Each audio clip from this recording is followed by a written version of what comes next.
All right, here we go. Sports with a little sauce on the side. Let's see what we're working on today. Let's see what I got going. You know I got to get gloved up. Oh, I'm dropping. Oh, no. No cuts. We're not cutting. We're not restarting. We're not splicing. You get it all. Good, bad, and indifferent. And somebody else is about to get it in a second. Watch and see. I'm going to introduce what we're doing. So I got 3 baby back ribs. 2 are already seasoned up, ready to wrap and wait till tomorrow morning. I got 1 I'm going to show you specifically. And there's a couple of things I want to show you. So what am I using? I got a specially blend red sauce, 3 ingredients. I learned in college flavor profiles. They got to go together. Mustard don't go with nothing. Stop it. Stop it. You're not putting mustard and relish with it. Flavor profiles. These go together. I took some time to make sure it don't burn, to make sure it holds, it binds, and it gives it color and a little bit of flavor. Mustard gives you nothing. It binds, but no flavor, no color, no nothing. I got a little rub, nothing special here. A little cayenne pepper I can't pick up or I'll splash it everywhere. And a light brown sugar, dark brown, always dark brown. You want that molasses. The one thing I want to show you, at least one thing, let's bring you in. Trust me, I'm getting my AI tripod back. Everybody asks, do you take the membrane off? Do you don't take the membrane off? I treat everything like it's going to my grandmama. No membrane. But what some people won't tell you, I haven't heard yet, I'm the only one talking this, there's 2 membranes. There's one, and there's the other. It's hard to see that other one, but there's 2. Oh, there's 2. Take the top one off. Look how easy it pulls off when you got a bite. Take the top one off. I'm not scoring it. I'm not doing anything. I don't want the crisp. It's for my grandmama. Come on. Okay, let me calm down. So now, let's get to who's getting the blowtorch today. Nope, Gasolina. You're getting gasoline today. And that goes to the New York Jets. I'm sick of how you treat your receivers. Going all the way back to 85. Ladies and gentlemen, if you don't believe me, go look it up. Go Google it, go check it. They had a receiver named Al Toon. His first 5 years were measurable to Jerry Rice. He put up numbers. And while he put up numbers, guess what else he put up? Concussions. Guess why? Horrible quarterbacks, injury-prone Eason. They just lined him up with trash quarterbacks that hung him across the middle. Now we're talking about 85 to 92. Let me take a pause. I do want to show you this. I put a little cayenne pepper on here because you can't do this with cayenne pepper. You can't do that. Don't let nobody tell you can. But look how misty that is. Oh, you're impressed. You're impressed. Just impressed as I was when I seen this Al Toon come out. I was a Jets fan. Guess how many concussions he had? This is in the 90s, so we could probably double or triple it. 9 diagnosed concussions. Now, you know what they were saying about everything else, all other injuries. Oh, that's a ringer. That's a stinger. Oh, he's just shooken up a little bit. He needs to catch his breath. I say at least double it. I say he at least had 20. We're going 20. We're going 20. And it's not like they don't have a history of just doing. I'm gonna get my composure. Let me calm down. So the reason I do this layer, I got my red sauce, then I go with cayenne pepper lightly on the top so it sticks. Brown pepper, and then it's also gonna help my rub stick. Don't even talk about how they did Keyshawn Johnson. Did he have wheels? No. But he was a massive receiver. Strong, strength, had hands like Al Toon. Did him just as bad. He played with, I want to say, I keep hearing like 8 to 11 quarterbacks in his time with the Jets. Send him to Miami, gets a Super Bowl. Oh, the guy was a beast. We didn't see everything he had to offer because he wasted his prime with a horrible organization. Nope, not going to finish up like this. Let me give you this. I'm bringing this up. We're not done. So I don't rub. I sprinkle. I don't rub. Because I just don't like, I'm not feeling it. I can't give you a reason why. Some things is just because it is. Some things don't have to be explained. Sometimes when my mentors tell me something, sometimes I need to trust it. I cannot question every single thing they say or we'll be there forever. Uh-oh, out. Let me reload. Look at it. It's the real deal, ladies and gentlemen. There we go. Got my mist. It's going to give you a great layer of flavor. You're going to start off with some sweet. You're going to start off with a great rub. Then you're going to hit a little sweet. And right when you're like, okay, I got it, a little light kick coming in.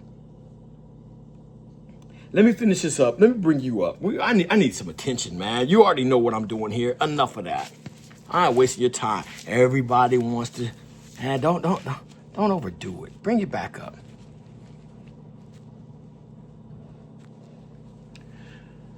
If you're a receiver and you got an option, unless you just chasing that bag, stay out of the Jets. Stay out of the Jets. They are a horribly ran organization and has been that way for decades. It's crazy how bad that's ran. Stay out of there. They killed. I'm telling you, go look at Al Toon. He put up numbers that I was a big card collector. And while everybody was on Jerry Rice, I'm like, but look at the numbers he's putting up. The first 4 or 5 years, he put up crazy numbers with no quarterback. When did Jerry Rice not have a quarterback? Come on, he played with a couple of the greatest that ever walked on the field. I'm sick of the Jets. And then they want to then they killed their whole organization, bringing the clown in there 2 years ago.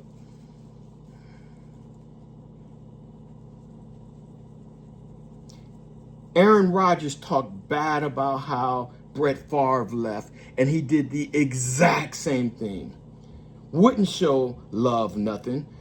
Didn't want to mentor or help him out. Wasn't his job. The exact same way he said he was done is what he did. It's sickening. All right, thank you. Flame torch, blow, gasolina back in the can, put it away. You got your sports and a little sauce on the side. See you later. All right, part 2 of maybe 3, maybe 4. So this one's going to be short. Sauce on the side. We're hitting with our ribs. Let's go down and see what we did. So after I wrapped them, I refrigerated them for probably about 8 to 10 good hours. I'm unwrapping now because this is the first thing that's got to go on the grill. Baby backs, that is. So I'm going to unwrap. And trust me, when I wrap, I don't play because as I keep saying, air is not your friend. I need to prevent air, so I triple wrap. I get a good wrap, and then I do the exact same thing crosswise 3 times. So what I'm going to do is let these come to room temperature. As you see, it's melted into the meat. I am going to give it a light sprinkle of a rub again. Let that cook in there. Not cook in there. Let it set on there. And then I will prepare my grill. Grill work, we'll talk about that when we get outside. This is indoor work. This is all the ugly work, all the prep work. Outdoors is always the fun stuff, but you got to get there. You got to earn the right to be outdoors doing the fun stuff. And if you don't put your work in here nice and early, you shouldn't be going outside.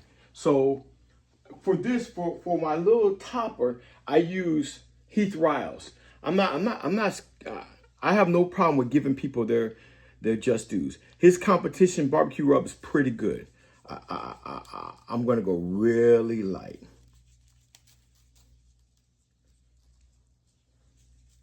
Because as you see, a lot of our stuff became liquefied, and I want to make sure I'm covered. And no, I'm not going to go to back end. I'm good on the back end. What I'll do is when we go to wrap, we'll take care of that. All right. There we have it. I'm going to let this set for about, hold on. And why do I wear inserts under my gloves? Well, I learned everybody's hands run one of two ways, hot or cold. Mine run hot, meaning they sweat. And it's hard to get these gloves over sweaty hands. So I wear my inserts, they slide right over, no problem. I'm gonna let it go for about 45 minutes. Why am I so high? Don't worry, my stuff is coming. We're gonna get better. I promise you that. I got 2 more pieces of equipment. One might be here for outdoors. We're gonna let it go for about 30, 45 minutes. Room temperature, bring that meat temperature up, not down. I was about to go the wrong way. Because what we don't want to do is put cold meat on a hot grill. No matter what temperature you go, that muscle just tenses and seizes up. We want to make sure it stays relaxed. So we're going to let it slowly warm up to room temperature, and then we'll hit outside. SOS sauce on the side. And that sports is coming at you next. Yes, it is. Next. Ladies and gentlemen, it's late May and it's cold outside. Imagine that. Look, I got on a sweatshirt, long sleeve t-shirt. It's ridiculous, but it still must go. The show must go on. So let's see what we got. Let me get gloved up. And by the way, don't think I put the gas can away. No, no, no, no, no. We started off with DF2, diesel, because I need a nice slow burn that the fire department doesn't put out real quick. But guess what I'm going to next? It's going to take a while to put out a DF2. I'm bringing out jet fuel, JP8. It's coming out, and I'm blazing through somebody else. Next video, though. Next video. Here we got a short clip of me dropping these baby backs on the grill. Let's get you set up. Look, you see, I got the mic. I told you I'm gonna get better. I invest so you can enjoy a little bit of sports and sauce on the side. Let's bring you in. And I don't worry, this is all temporary. I got some stuff coming for this adjustment thing I'm doing too. Let's bring you down. Beautiful. All right. So what I do, I'm about 225, the range about 225, 228. I go 10 minutes before I drop it because A, I want to make sure I'm maintaining that heat, and B, I need to make sure my grates and everything is right at that same temperature. Now, another thing I don't do too often, I got to make sure it's nice and straight, because when you have wiggle like this, watch this right here. When you just drop them like that, see that? It's got a curvature. That's how your ribs are going to come out, and not when you're cutting in a curve. Put it on, straighten them out as straight as possible. It's important. It's the little things, ladies and gentlemen. It's the little things. So I can't wait till my baby get in a little bit, about 2 or 3 hours. It should be in. Let's bring you back up manually. So what I'm going to do, I'm going to let it cook for about 30, 45 minute cycles. I'm going to come out and mist it. And I'm not going to show all that. By the way, if your rib man is misting with cold whatever, he's messing you up because it's spiking and dropping your temperature of your meat. Heat it up, warm it up. Warm spritz on hot ribs. It minimizes the drop in the temperature of your ribs. And now you're cooling them down and then warming them back. It's a mess. I'll see you at wrap time. I'll see you when I wrap them. I don't know when that is. We'll talk about that then. Here's the moment we all been waiting for. It's still, the ribs have been resting about 30 minutes now. That's a great rest time. If I was with a pulled pork or something that thick, I would definitely go with an hour. But 30 minutes is more than enough time because it's not a very thick rib. So let me show you how I rest. I rest a little different. I am different. We're different. We are different. We're a team. I go with a cooler. I let it rest in there so it really slowly drops the temperature. We're in no rush. First time opening. You see I got stuff running and dripping. Let's have a moment of silence. I think we got big things here. I feel good about these. Sometimes I'll be like, I'm not. I feel good about these. I'm hyping these up before seeing them. Let's bring you in. I'm only going to cut up one because I'm not going to waste all your time doing the exact same thing 3 times. Oh yeah, I'm showing. Look. We're seeing bone coming protruding. That's a good thing. That's already cutting up. But I gotta keep my workstation nice and clean. Let me get rid of this before we get to the fun stuff. I always cut bone side up in case I have not straightened out my ribs and the curve. I can follow the bone instead of hitting it. Let's go midway.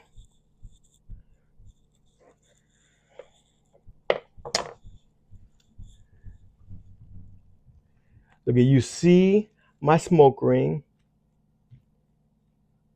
I am going to get a better camera because you're missing pure gold here. You're missing gold. That's a better one. Here we go. That's a better look. And look at, you still got steam. You still got heat going. Okay. You know we got to get to the magical spot though. We got to see what is it about. My big brother always says it looks good. What it tastes like. And he's got a good point. So I can't bite into it. Got some dental work due out Tuesday. But as you see, I don't need to cut and pull. Straight taking it off.